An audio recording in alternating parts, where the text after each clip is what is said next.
and this is the Age Group Multisport Podcast with me, Richard Conway. This is a platform for age group multisport athletes to showcase their journeys.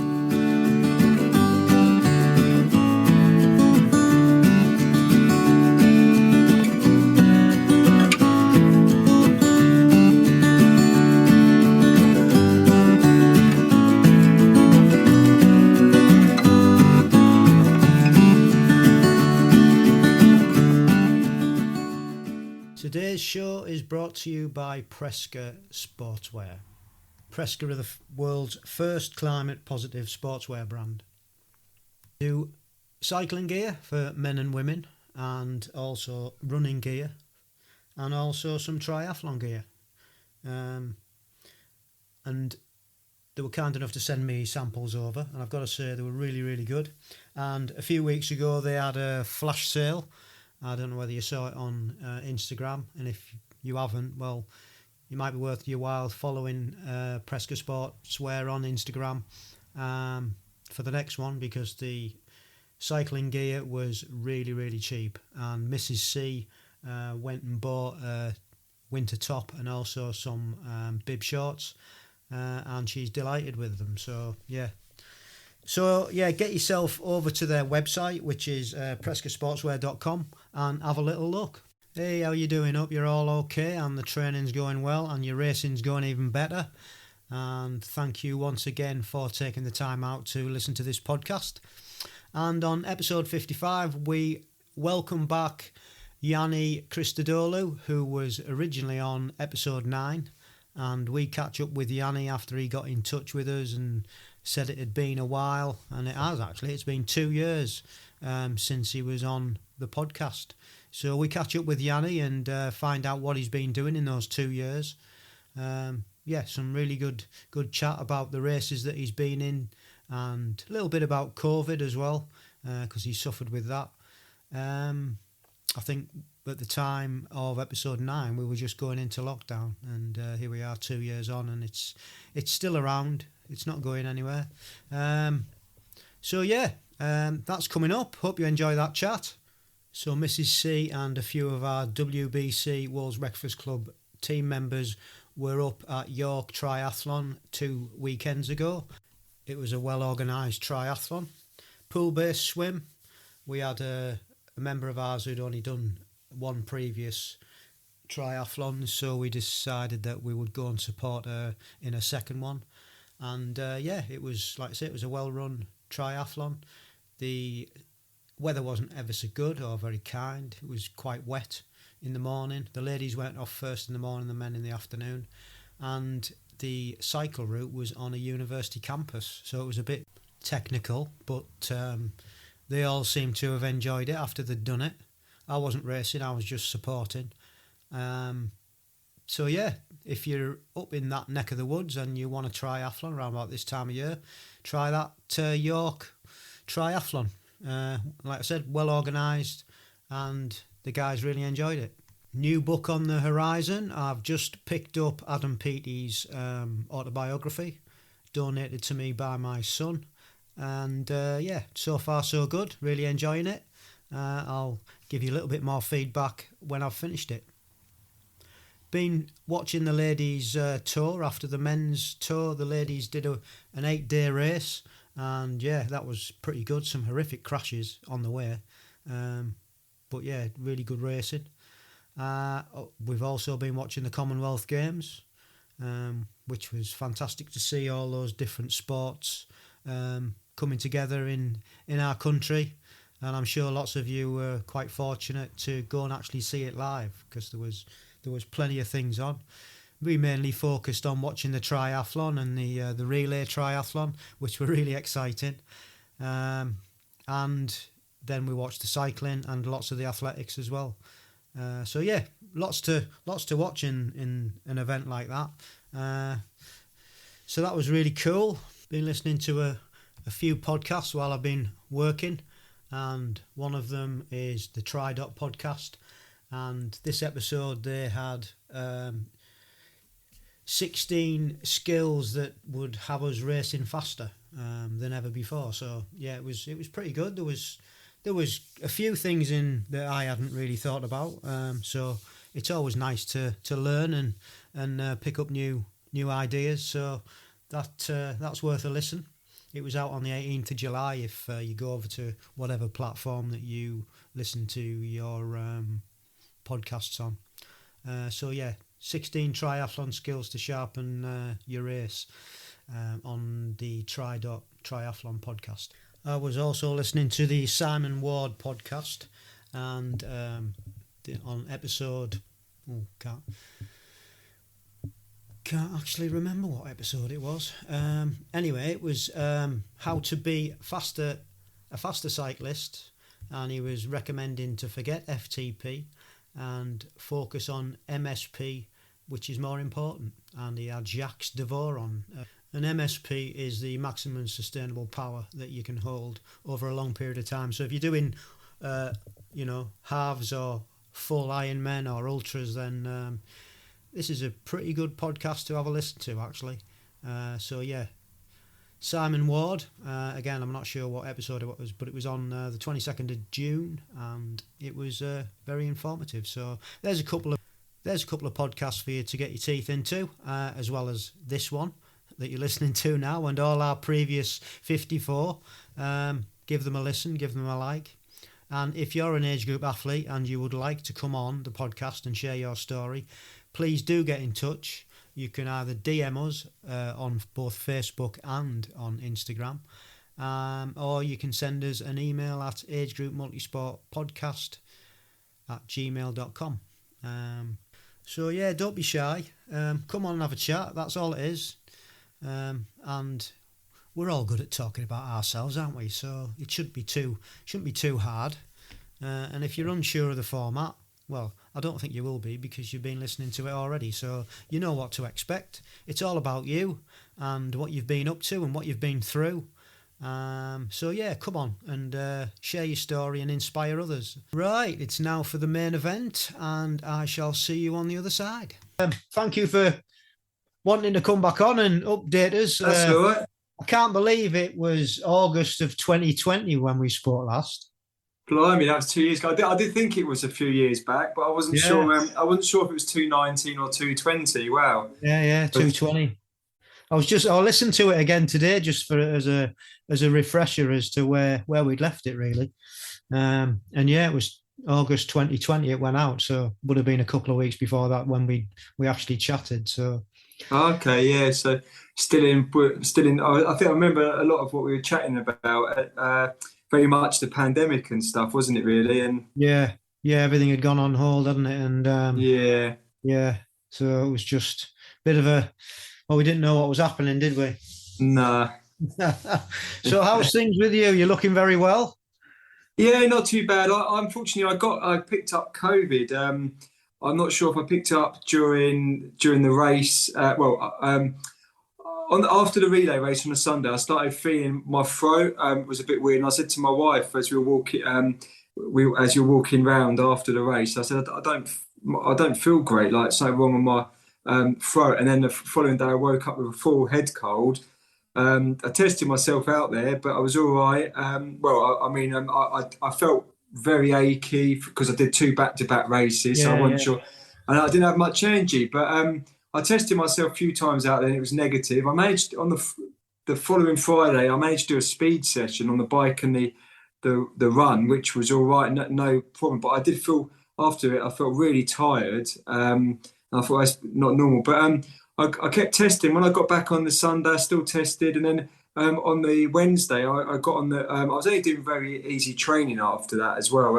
On the Wednesday, I went on the watt bike and noticed my heart rate was about 15-20 beats higher than normal. Right. So, but I felt fine, apart from I had this head cold that I was bunged up, and that was all it was. And yeah, it ended up being COVID. And yeah, so I stopped. I was negative after 4 days, but I've been limping through training. I've been getting through training. Every day's been better, but I haven't been able to do hard sessions that hard.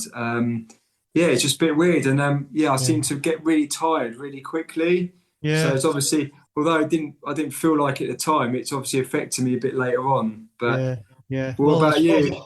after you're having a couple of races as well, your body will be depleted, won't it?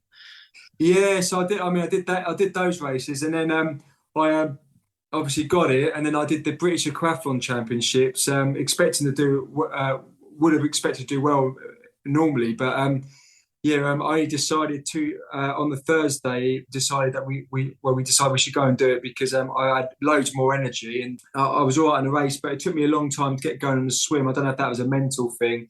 I did the National Sprint Championships last weekend, and I just on the run, it just was my strongest point. Normally, I can hold the speed really well. I just dropped the time really quickly. I'm talking about 30 to 40 seconds from the first mile to the last mile, but just getting very fatigued. But it's getting better and better. Good news. Good to hear. Yeah. So, I think it was, like I say, it was August when we spoke last. Yeah, it was all just in lockdown, and you'd had a good year of training. I think you'd say that was the last thing, and then we went into the quick fire questions. So, what's happened since we last spoke? Then, what have you been up to? So last year, I think I mentioned 10 years that it was going to be my last. I was just going to do a triathlon, and that's what you'd said. Yeah.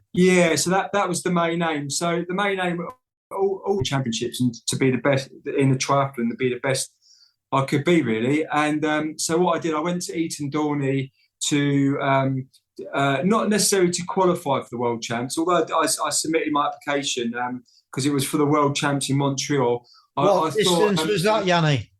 Pardon? What distance sprint, was that? Yeah. Sprint triathlon. What year are we? Is this 2020? Yeah, no. So we're on 2021 because right. If I remember, 2020, I managed to get I managed to do one triathlon. One I had a cold, so I couldn't do. That we were told to stay away, which was Hever Castle. I won the Folkestone Channel Triathlon, and then I did a couple duathlons, I think, and a run. That was it. I literally had like in September, because you're allowed to race when in September. I literally went all the way until I think they decided to have another lockdown, and that was it really. So then I went back into the winter training and concentrating on the 221 Valencia Sprint Triathlon Championships. Right. Obviously at the time we didn't know if it was going to go ahead, but trained for it. And so I turned up to do, I thought, well, I better start practicing like doing these big races where you go into these qualifiers, because I thought, well, give it a go. So I went to Eton Dorney and went there to get practice for Valencia. So I wasn't really bothered about the qualifying for triathlon, because the World Championship, I didn't think I was going to be good enough for it. So I went to Eton Dorney. I think I was 8th, so it was good practice. And I thought, well, there's a lot of people that I'm going to race against here in Valencia, so it's just good to see. So I did that, and then about a month later, I went to Eastbourne, which was the qualifying. Actually, loved the course. I went back in this year, but I love the course, and it's very challenging. It's basically uphill for quite a lot of it, and I just really enjoyed it. And I came off the run, really, really strong run, for the best run at the time I ran in triathlon. So I knew I was in good shape, and I qualified for the World Championships, and that was it really. I said to my wife, if she said if we come to conclusion, because I competed in Penticton in 2017. Yeah. And I said to her, we loved Canada. I said, if it is Montreal, we'll go. I'll do one more season and we'll go. I'll give it all one season. And she said, okay, let's see. Yeah. So anyway, so I was all geared up for. I was all geared up for the European Championships, but obviously got this qualifying for the World Triathlon Championships for the 222. Yeah. And it was obviously that was a dream. That would be a dream come true, because I think I mentioned it in the previous podcast. You did. Yeah, that was your goal, to try and qualify for the Worlds. Yeah. Yeah, and the fact that I had come home from work and watched the Olympics and watched the triathlon, and that was the thing that made me think, wow, like I need to get on and do something. So I won't talk about that because we talked about that before. But yeah, so that was it, really. They can catch up on episode 9 if they want to listen to your background story. Yeah.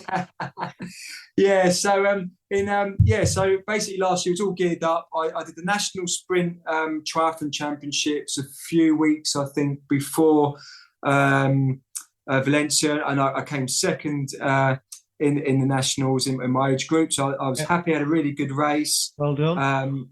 So I was happy with that. It was all geared up to for that race, the Europeans, and turned up to Europeans, and it was a bit of a weird one because I'm used to going to, because all the races last year were time trial format. So I used to, apart from the nationals, the nationals was a time trial format. I'm sure it was. I can't remember, but the Europeans was time trial format. You had to wear a mask up until you actually started a race, and there was nowhere there was quite a lot of barriers, so you were enclosed, so you couldn't, like, for example, my wife couldn't go to the finish line, so you couldn't get very fast, so you couldn't warm up and stuff, and I needed a good warm up. We started one by one in our age group, and of course you don't know who you're racing, so it's like a time trial format. So it was a bit strange. There wasn't no team photo, there wasn't like a team environment doing stuff, because obviously there were still restrictions over there. So I got on the swim and came out the swim, felt quite fresh, and I thought, maybe I've had a bad swim. And normally when I'm feeling fresh, I've had a bad swim. So came out, it was a bit slower than I would have thought.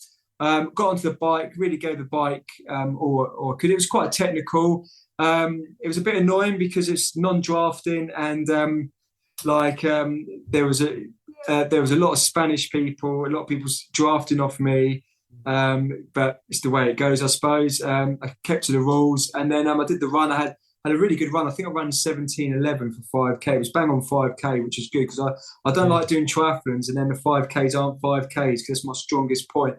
Yeah. So I had the fastest run, I think, in my age group. I came 9th, but I was quite happy because I was only I think 2 minutes off the winners, and a lot of it was I worked out if I had better swim, a little bit on the bike, a little bit stronger over the winter, I could do really well. So I was happy, and I got a qualification for Munich for this year, 2:22. So that was basically what I did, and then I had a break, and then started this season really, all gearing up to Montreal really. So I've said this is my last year of like doing the age group stuff, and whatever happens with, like, if I qualified, I'm probably not going to take my place up. I'm going to have a year out and then see how I feel if I come back and stuff. But I just want to do my own stuff. The Montreal World Triathlon. Yeah, I mean, how did that go? Was it better than Valencia? I mean, obviously, it was better than Valencia. I learned a lot in Valencia, and in Valencia, a lot of the gap against like some of the British guys, compared to when I mentioned I raced at Eton-Dorney, was a lot closer. So that was a good thing, that I did improve in Valencia. But yeah, it was all geared up for Montreal. It went really well. It could have gone a lot better. Can't it always? Yeah. I mean, I had a fantastic swim. So then I've got a chance of getting the medal. And deep down, I was aiming for top 10 or medal. I came 13th in my age group, but I learnt a lot. A lot of things went wrong on the day. With the swim, we said we'd work together on the bike if I was up with him. Swim, I had a fantastic swim. I basically came out of transition just behind, into transition just behind him. So I knew straight away I had a really good swim. I knew I could outrun him. I'd be good at running. However, I still run with my cleats on, so people laugh at that. You know, I was watching the PTO Canada at the weekend, and one of the top professionals, he didn't clip. If you're not comfortable in doing that, then that's absolutely the right thing not to do. Is, if it works for you, what you do. There's no right nor wrong. And I really don't know whether you gain that much time, to be honest, by the time you're faffing around trying to get your Yeah. feet in your shoes and stuff. I don't know. It's Yeah, it's a bit of a 50-50. I mean, it was a long transition. yeah. You had to run upstairs and then get onto the into this big car park. I had to get onto the bike. The bike. You had to run with a bike down this car park. So it was good. I'm talking about a good 400 meters. So Right, for me, right. it was really good. But I run all right on the cleats anyway. But I was just literally a couple seconds out of transition. Out before after him and a few others that were up there. And I hammered the bike, tried to get on their tail, but I couldn't because I was on my own. They were going too fast, Yeah. and they were drafting. There was about 10, 15 of them in the group. Yeah. I managed to get swallowed up by a group of 4, and I managed to keep behind them. After we went over this ramp, and I lost my water on the first mile, so I had no water. It was 30 degrees heat. Yeah. Which was a bit annoying. So and then we were doing really well. We were catching the group, and I thought, oh, this is game on here. I'm going to do really well here. And of course, I didn't click on that they were a different age group, and they already done one lap. After my first lap, they came in, right. And although they pulled me in, and I was so close, like catching this group, I was just too. I just lost so much time. I was out on my own for the next lap, six miles. Yeah, well, I gave it my all. I gave it as hard as I could to try and keep the gap down. And I mean, I've never ridden a bike that far, so I was really suffering. And obviously, I had no water, so I couldn't take any water on. And I know that the guy, one of the guys that was in my relay team, who's slightly a bit slower than me, he was in a pack behind me, and he said he could see them towards the end. They were catching me big time, and that's the big difference. And then I got onto the run and just struggled to run. I've never had it before. It could be a combination of going too hard on the bike, but normally I've gone hard on the bike and I've come out and I've managed to run really well. But also having no water. I mean, it was the first time I went past the drink station and I had to down some water. Like, I've never done that in a race. Normally the bike gets me through. So that was that. And it wasn't a great run for me. I mean, I did 18:48, but you're talking about on a flat course, I would have expected a low 17. So that was the big difference. But then there's 30 degrees heat. Look at everyone else's times, they're a bit slower. But I came 13th, and I mean, I was very pleased with how I performed.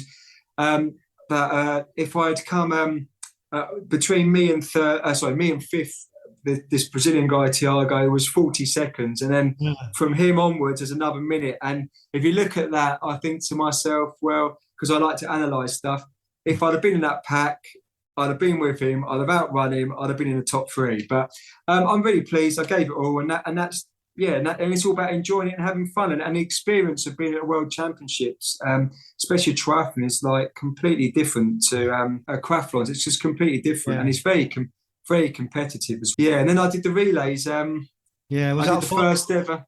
Yeah, it was really, really good fun. I mean, the disappointing thing was about that. It was great fun. I'll say it's pain, very tough. Especially like a 300 meters swim, and then a 5K ride, and then a mile run. It was brutal, especially I think when I did mine, it was about 11 o'clock, I think, just before 11 o'clock, and it was so hot. I mean, it was hotter than the previous day. But yeah, it was good fun. The team, we had a well organised team. Like, we knew our team about a month beforehand. We met a few. Yeah, so a few of us met up beforehand. And we had a WhatsApp group, and we were chatting and stuff, and we still keep in touch now.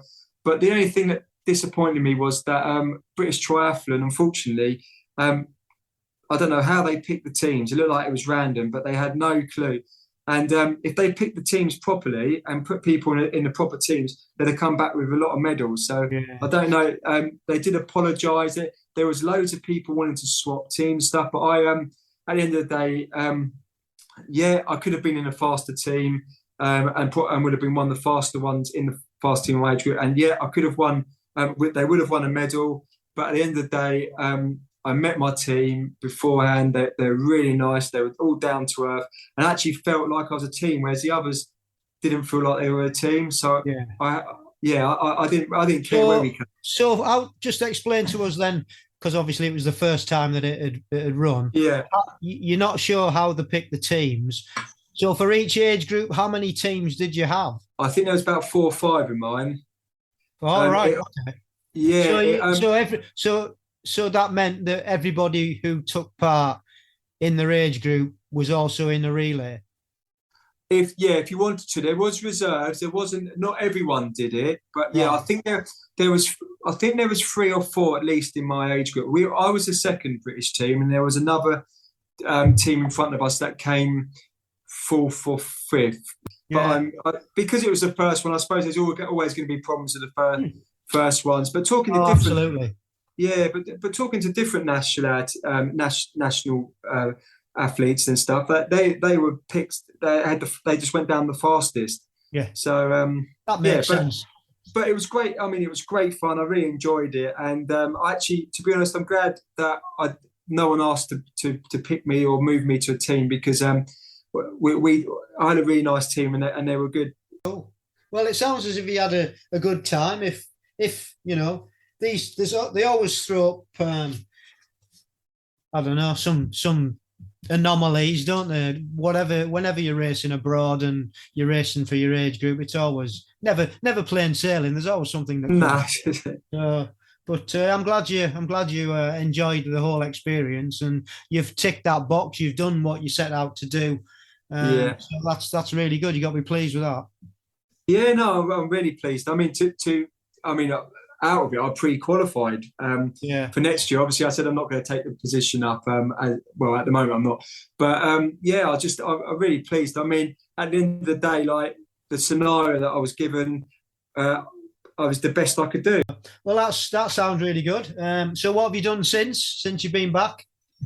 So yeah, so what have I done since? So I did the relays, and then in the evening I got unwell. Didn't mention we spoke about this earlier. I got I got head colds that I had for Yeah. 9 days before I tested positive, and I was negative after 4 days. So basically, I had a head cold. Yeah. No other symptoms apart from the only thing is when I was testing positive, I was very tired. I did sleep about an hour and a half extra, but I was doing after the World Championships. I did limited training anyway, and I was really achy. But I did. You're talking about. I did like 5 hours training after World Championship, as opposed like maybe 13. So I had a bit of downtime, but obviously I was struggling in these sessions. I was feeling quite tired. But I managed to do a speed session, felt fine for some reason in the speed session, but felt really tired afterwards. And then, came back, I had COVID, whether I had it before the event, before the event or just after the event, or even got it on the plane. I don't know whether it was a cold and it came on. And that's it. And then basically I was trying to recover from that. So I didn't do much training. As soon as I tested negative, I started it's a Mark Shepherd you've had on before, my coach. Yeah. So he's been a really good he's kept me grounded as well, because sometimes you're like, oh, you want to do more and stuff like that, but you can't. But yeah, he's been really, really good. Like he actually mentoring me through this period. Like, and he's gone. He had COVID as well. I mean, everyone's different with COVID. You don't know how it's going to react, and he's been really amazing, really. And he's basically, I've been talking to him on a daily basis still now about how I feel, and we were playing by ear the training, and then I had the British Triathlon Championships, and I wanted to win it. It's one. When was that, Yanni? So that was not last week. So I'll give you the date. That was the 16th of July. Right, yeah. So recent. So I tested negative on the Sunday, and on we wasn't even going to think about the race. But then on the Wednesday, the Tuesday, the head cold had completely gone. Wednesday, I felt like I had loads of energy. Did easy training. Thursday, did a bit more easy training. Felt really good. Rested up on the Friday. Turned up on the Saturday, and I knew that I wasn't going to be able to perform to my best. And went on because I mentioned it before. I didn't really want to do any aquathlons, and I just wanted to do British aquathlon championships because that's one. I mean, there was the first one last year. I didn't place on that one last year, and this year the second one. So I wanted to try and get a medal and try and win it this year. And I knew I was beforehand. I was in really good shape. Got onto this, started the swim, and I just normally I try and chase, the front pack. I let the front pack go, and I just did my own race really. And I think it was a mental thing as well because I started off quite slow and I got faster as it went on. So I actually finished the race really for the swim really strongly. Came out onto the run and was running 5:40 pace. I thought, this is not bad considering I've lost. I haven't done much training, so it's not too bad. And they changed the course because it was really hot. So again, it wasn't. I don't know how they do these events, but last year when I did it, it was full 5K loop. This year it wasn't a 5K. They did 2 laps, but somehow it ended up being about 2.87. So for a runner who's running and it's his best discipline, it's annoying that losing about a minute to 2 minutes of running time. So I was going really well, and then towards the end, I started really fatiguing. Pace dropped off a little bit, but not too much. I mean, it was only a 30-minute race, so it wasn't too bad, and I got through it. But it wasn't. It wasn't where the swim was about a minute down where I would normally be, and the run was. You're looking at probably about 30 seconds down, so not too bad. So I was happy with that. On the Sunday, completely wiped out, completely fatigued. Never had that before. I've read up a lot of things about COVID, and I've been speaking to a few people. And I had glandular fever when I was a kid. Yeah. So I had that for about eight months. So apparently, if you've had glandular fever, originally it was on the list as a vulnerable. I only found out this recently, a vulnerable patient, so you had to get a vaccine, but then the NHS backtracked it. So apparently if you've had it as a kid, then it actually takes you longer and you get glandular fever like symptoms as well. And that's what I was getting. I was getting the puffy eyes. Sometimes I was struggling to get out of bed, but as soon as I'm out of bed, I'm all right, but you feel really tired. And I've had that up until now, so a few weeks later. So I'm coming up to my 3rd week now. Right. Since you still don't feel great then? I feel all right. It's funny enough, it's the running. I did my normal taper week. Mark said to do my normal taper week last weekend for the National Sprint Triathlon Championships, and again I had to change. So the British Triathlon Championship, I finished 5th. In my age group, I finished 5th again at the national championships. Again, I was hoping to be in the top 3, but I knew it wasn't at my best. I'll explain what I noticed on the race as well. But I did my taper week, and normally on a Tuesday I do my taper week. I do 20 minutes race pace. 20 minutes in like a threshold. Normally between 150 and 155 beats per minute.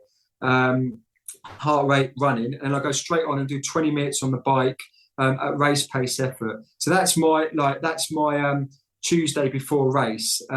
So I got out to run first thing in the morning because it was when we had the heat wave, and obviously it was hot. So I know you're going to be a lot slower. And I was running 5:38, which I normally do for the same heart rate for the first 10 minutes.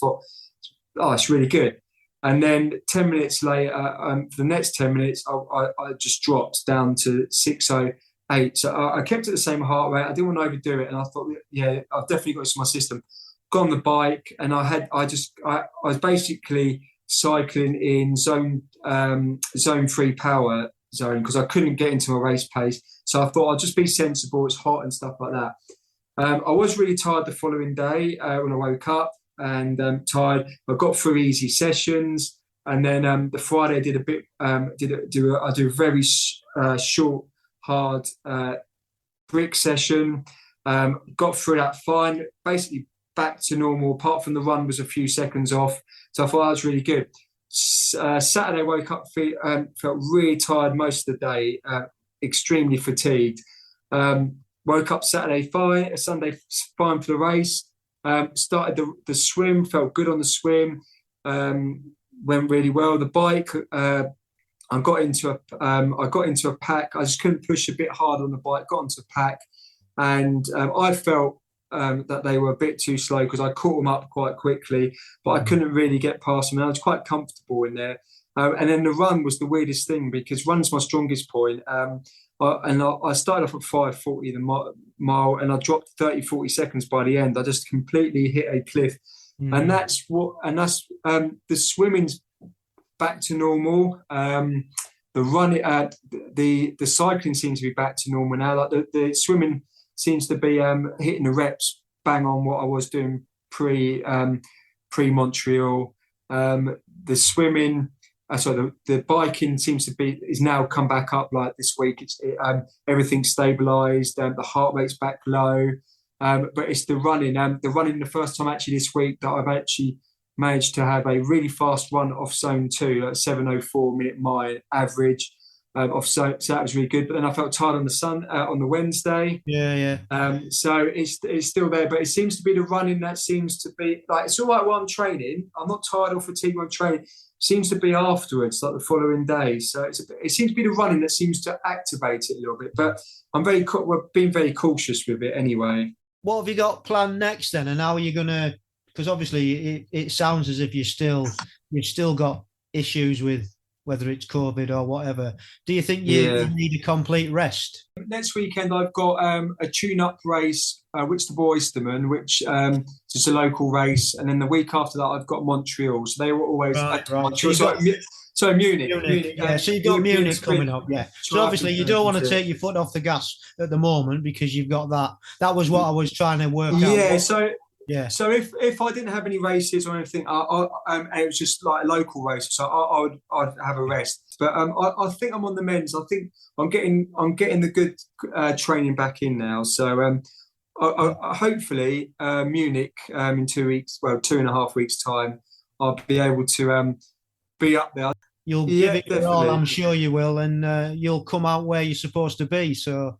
There's always, and you'll analyse it afterwards and think, oh, well, I could have done this, that, and the other, but it is what it is, and that's the beauty of it, isn't it? So yeah, it is. Yeah, just at the end of the day, you just give what you can.